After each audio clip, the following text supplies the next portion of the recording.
That's one small step for man,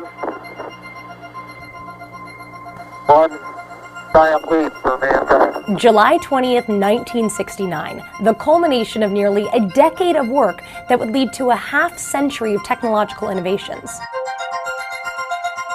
The Apollo program landed 12 men on the moon in a span of less than 4 years. Boy, this is a neat way to travel. Isn't it great? But humans haven't been back since 1972. Now NASA wants to change that with the Artemis missions. In Greek mythology, Artemis was the twin sister of Apollo. In a nod to the female goddess, NASA plans to send the first woman, as well as the first person of color, to the lunar surface. The timeline has been a moving target. First planned for 2028, the bullseye is now 2025. But the goal is bigger than a few boots on the ground. This time, NASA wants to establish a permanent base on the moon. By learning how to live and work there, the hope is that astronauts will eventually take that knowledge to the next frontier, Mars. But for the next decade or so, the focus is on the moon. Here's how NASA would make it happen. Astronauts would travel to the moon on the Orion spacecraft, on top of the most powerful rocket NASA has ever built. Orion would then rendezvous with Gateway, a space station orbiting the moon. From there, astronauts would transfer to a reusable lunar lander built by a commercial partner like SpaceX. Unlike Apollo, the Gateway space station would allow access to more areas of the moon. It will also be the home of scientific experimentation, and NASA plans to continually send astronauts to the moon for years to come after the first phase of Artemis. But getting there won't be easy. It is rocket science, after all. We will not fly astronauts until it's safe. And if that means there's a delay, then we will delay. Already, the Artemis program has suffered delays. Critical pre-launch tests have been hampered by issues with propellant loading and a malfunctioning helium check valve. The number one issue is safety, but all of that testing and tinkering doesn't come cheap. I want to urge you, as an appropriations committee, don't short sheet space technology. We need that extra oomph in our research and development. The Artemis program has rare bipartisan support in Congress. You might be surprised, but I think we ought to be putting as many resources into it as we can. This subcommittee wants the next pair of boots on the moon to be made in the USA. And I'm pleased that this administration is continuing that goal. The Biden administration has proposed $7.5 billion for Artemis in fiscal 2023. But sustained funding isn't a guarantee.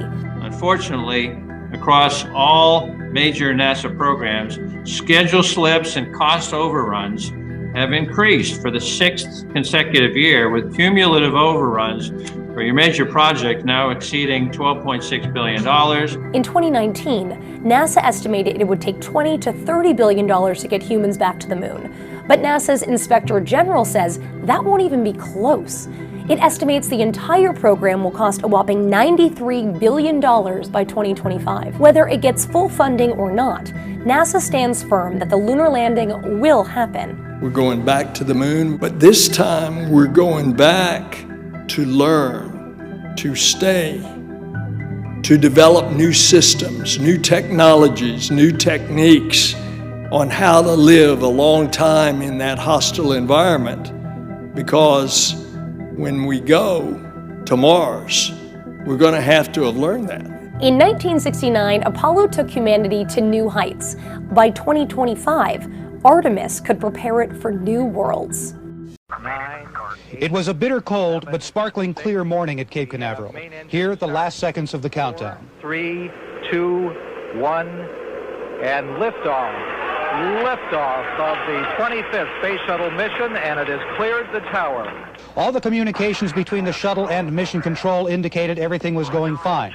There was a sense of relief that the much-delayed flight was finally underway.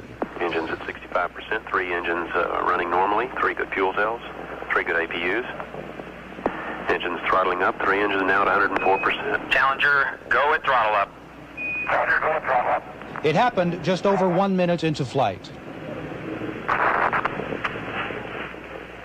1 minute, 15 seconds. Velocity 2,900 feet per second. Altitude 9 nautical miles. Downrange distance 7 nautical miles.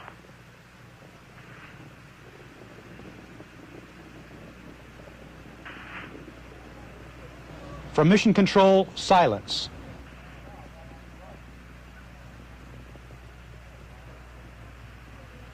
Then the bland, chilling report. We have a report from the flight dynamics officer that the vehicle has exploded. Flight director confirms that. We are looking at checking with the recovery forces to see what can be done at this point. Slow motion.